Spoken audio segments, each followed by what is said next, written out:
So now that 2.4's main story has finally concluded, let's talk about it. To start from where we left on the last video, we basically predicted most of Christopher's ability, though now we can actually understand how it works. He uses fiction to overlay onto reality. What we've been playing in the first half of 2.4 was actually reality. The flashes of different scenes were stories of how Septimon would fall using Wuwa as a protagonist to tether the stories to each other.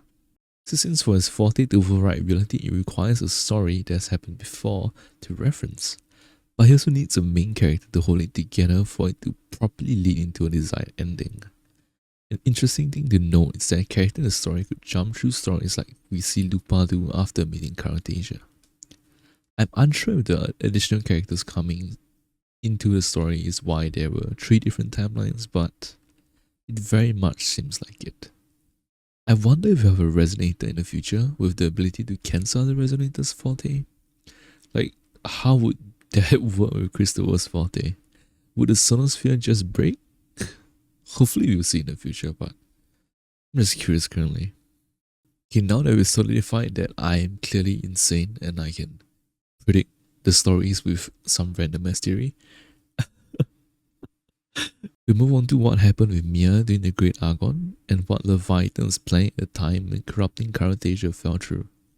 So in case you didn't realize, the Great Argon that happened 20 years ago was happening the same time as Cartasia's coronation, which were both plotted by the Leviathan. The key moments were the crowning for Cartasia and Mia winning the Great Argon. Though before she could get the title and approach the central hub, she felt Leviathan's influence taking over her, and she chose to stab herself in the chest before tossing herself into the ocean, which highly dramatic, but gets the job done. All this taking place at the Veil Glory, which is the entrance to the central hub, that's why Septimon never fell to Leviathan's control. This also explains why she went missing before claiming the title after winning, as mentioned in the story. Because of this corruption, Mia's body, although it had lost all life, was preserved due to Leviathan's influence on her, and the corruption taking over her body, which is why it didn't decay. We also learned that Domina Julia had worked to fish up Mia's body 20 years ago. We can confirm this by how much younger she looks and sounds in her talks with Christopher before the final fight, which also makes you wonder how old is everyone in the Frexidus. Which also makes you wonder how old everyone is in the Frexidus, with both flashbacks of Christopher and Followa looking as if they've never aged. Okay, back to Mia. After what I can confirm is 20 years of experimentation, it evoked the dormant Leviathan power within her and used that to influence the sonosphere, allowing Leviathan to enter the central hub again.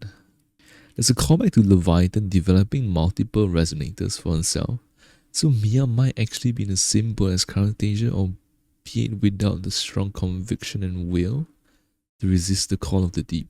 But her memories themselves might be fake too, but there's really not a lot of detailed information about Mia, at least regarding her past prior to coming to Septimon, aside from travelling there with her family from Laguna.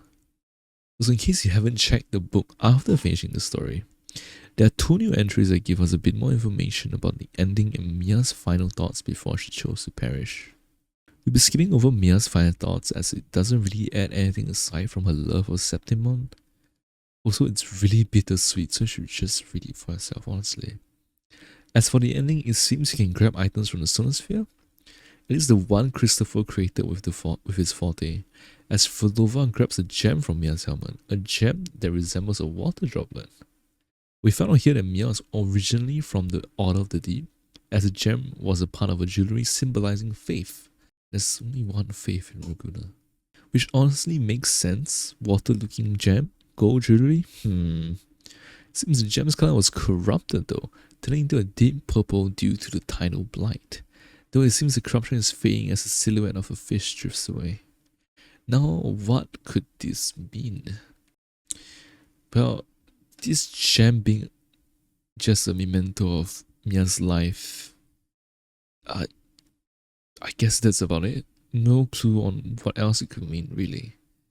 And with the fish drifting away, it's safe to say Leviathan's power is also fading, but that's about what I could draw from this.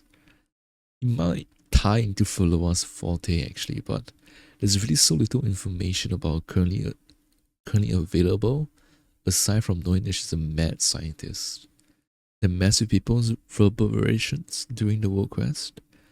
That's really all we got from the second half of 2.4.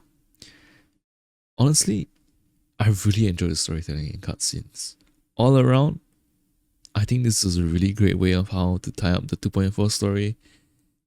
Kind of, I'm hoping they don't do this with 2.5, where they give you like the first half and then the second half, because like, I kind of just want to play the whole story when the patch comes out, but you know, we're just gonna believe in Kuro games, honestly.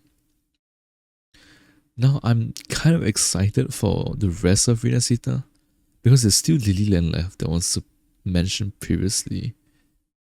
But aside from like passing NPC dialogue, there's not much to know. Like, I think with Septimon, before we even arrived, we kind of knew it was more like Sparta, Gladiator, or shit. But with Lilyland, it's kind of like, what even is this place about? Then there's the whole bullying storyline with her master and that weird coincidentally, oh, hello, I'm here. Here's a bronze mirror. You can now see the past. Wait, what? Like, what's going on? The fact that she knows, what's her name? Qianxing. Like, will her law be expanded upon it when we hit 2.5? Will there be more bullying? And will we know more about Qianxing and their supposed shared masters? Like, or better yet, there might actually be like another faction that's working against the Frexidus. But it's just, I don't know.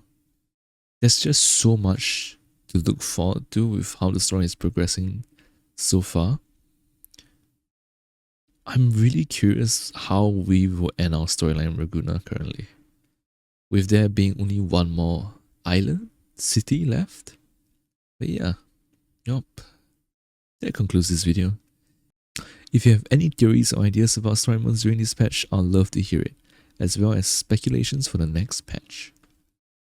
Oh, almost forgot, but when Scar appeared, he definitely blocked the attack for Christopher.